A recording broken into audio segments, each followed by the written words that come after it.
Good morning. My name is Tina Olkey, and I'm your instructor for Psych 250, Death and Dying. I apologize that this video is coming late to you. As you can tell, I'm still working on getting my voice back from this nasty cold that I've had. So if you'll bear with me, I did want to get out a video to you to introduce myself in this course a little bit. So please forgive my voice, and we'll struggle through it together. So I did want to give you a brief introduction to the course. I am very thrilled to offer you this course online. I do want to make sure that I offer you every opportunity to be able to communicate with me, and because it is such a sensitive material, I did design all of my assignments with it in mind that I wanted to maximize the potential that you could communicate to me anytime that you feel uncomfortable with the material, or that you wanted to explore an issue a little bit further and in private with me. So please know that I'll point out some areas where you may be able to do that, and that I hope that you take advantage of them if you need to. But also keep in mind that this is an educational course. This is not a counseling course. So that is my primary focus, that you'll be educated about the nuances and intricacies of death and dying, and it is not for counseling purposes. First, what I'd like to do is to introduce you to the classroom. As you can see on here, this is the home page that you would enter into. I have it in the student's view, so if you would come in, this is exactly what you would see if you came into the classroom. The first is the course information. Here is my information with a link to my email, as well as a scheduler that I have right now. So if you need to schedule an appointment with me, whether it's a web chat that you would like to do with a face-to-face, or something where you would like to work on in the computer, that's possible, or a phone chat, please set up an appointment with me with the scheduler. Also, you can simply give me a call if you like, or drop by my office if you're near Ottawa. I also will be making trips down to Chanute this semester. I'll post them and also send an email out when I will be traveling down. So if you'd like to meet in Chanute, please feel free to let me know, and I will try to either connect with you when I'm down or make a special trip down if that's possible. This over here is our news blog. I will be posting on that quite regularly. So every time you log into the classroom, please make sure that you check it, because it will be updated. Not only with what is being due during the current week, but also other information that may be pertinent for you to know. Over on the left-hand side is our pages, what we call pages. You simply click on them to be able to get to the page that contains that information. The first page that I'm going to take you to is the coursework page, because I want to highlight a couple of different assignments that are especially important that you know the nuances of. The first off is the reading assignments. Every a unit has a reading, at least one reading, sometimes two, and they are worth points. For each reading, I want you to carefully take in and consider the information, and come back with a couple of questions or observations that you made. Maybe it's something that you realize that's new to you, or something that you want to explore further, or it's a question that you had about the material. Please note that I may not always comment back, but I will carefully look at them and regard them, and if you have a specific question or concern, I will answer back to you. This is a period of time where you can interact more deeply with me, so that please note that they are graded and do require a response. The next up is the Lossography paper. Now, the Lossography paper is the first of the major assignments that's due in the first half of the class. This paper is one that has you explore losses in your life. As we're going through the death and dying course, it's important for us to be able to not only take in the information for in terms of how we looked at it objectively, but also to analyze how we have our own viewpoints of death and dying, and in the process of how we internalize life losses. And so what I ask you to do is to take a look at the different losses as you go through your lifespan in childhood, adolescence, and adulthood. Now, please note that I emphasize losses, not deaths that you may have encountered. Some of you may not have encountered any deaths yet so far in your life, and that's okay. We're talking about losses here, and they may include deaths. But losses can be a transition time from childhood to adolescence, or maybe you moved, or maybe your pet did die, or your grandparent, or maybe you had a breakup with a boyfriend that was traumatic, or a girlfriend, and you want to include that loss.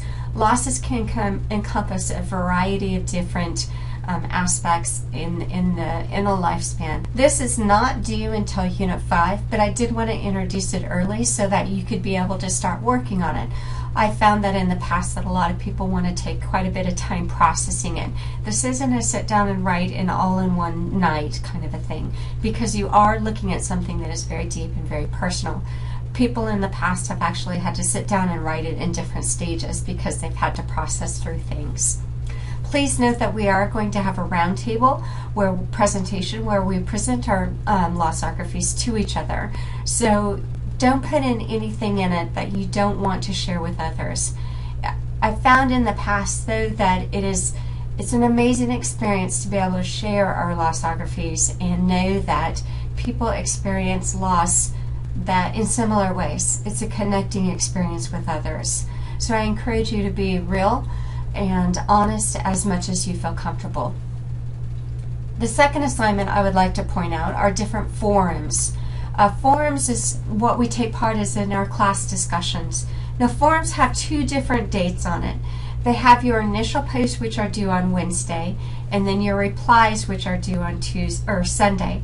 So you have to reply to two different students, which are always due on Sunday. So you have one assignment due on Wednesday, which is your response, and then respond to two other students by Sunday. So that engages in a classroom discussion.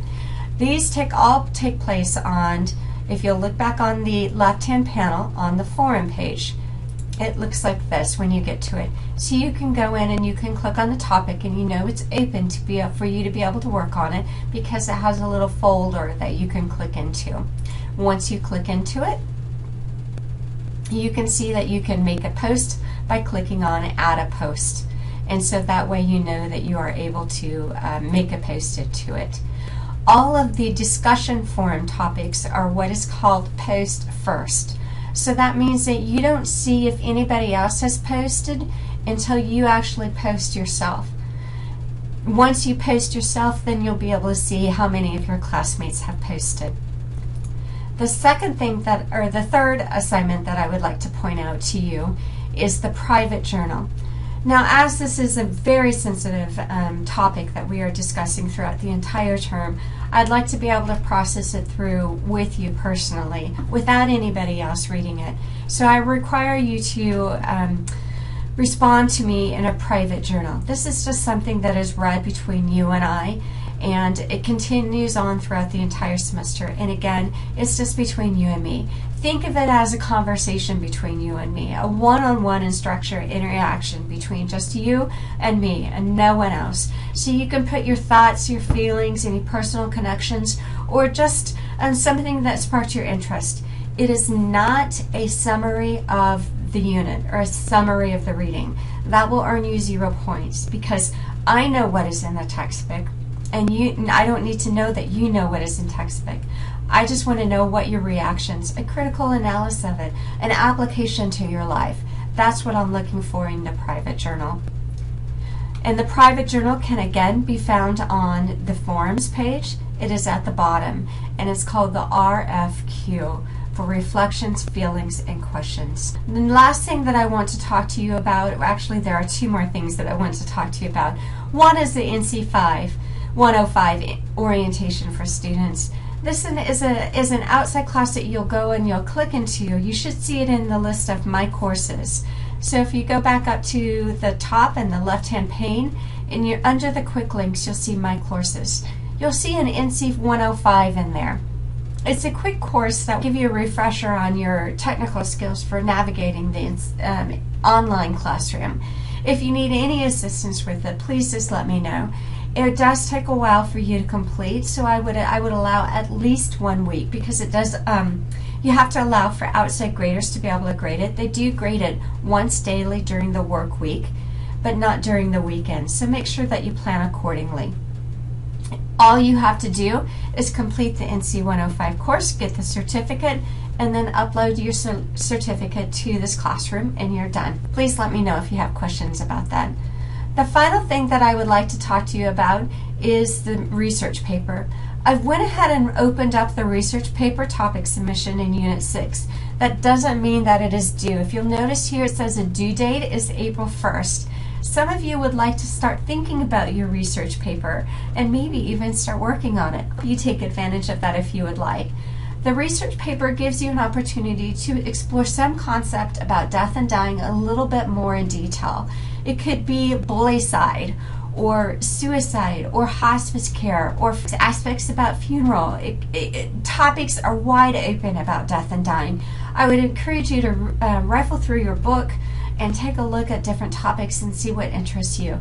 Again, you do not have to work on that early. It is simply open to you. If at any time during the semester you feel like you want to get started on it, it is open to you to be able to do so. If you want to wait until Unit 6 to get started on it, that's perfectly fine as well. I hope that this helps you get a little bit better feel for what's going on in the course. If you have any questions, please don't hesitate to give me an email, a phone call, or schedule an appointment with me, and we can meet by video conferencing, or stop by my office here in Ottawa if you have a chance. I look forward to learning with you through this course. I think that it will be a great experience.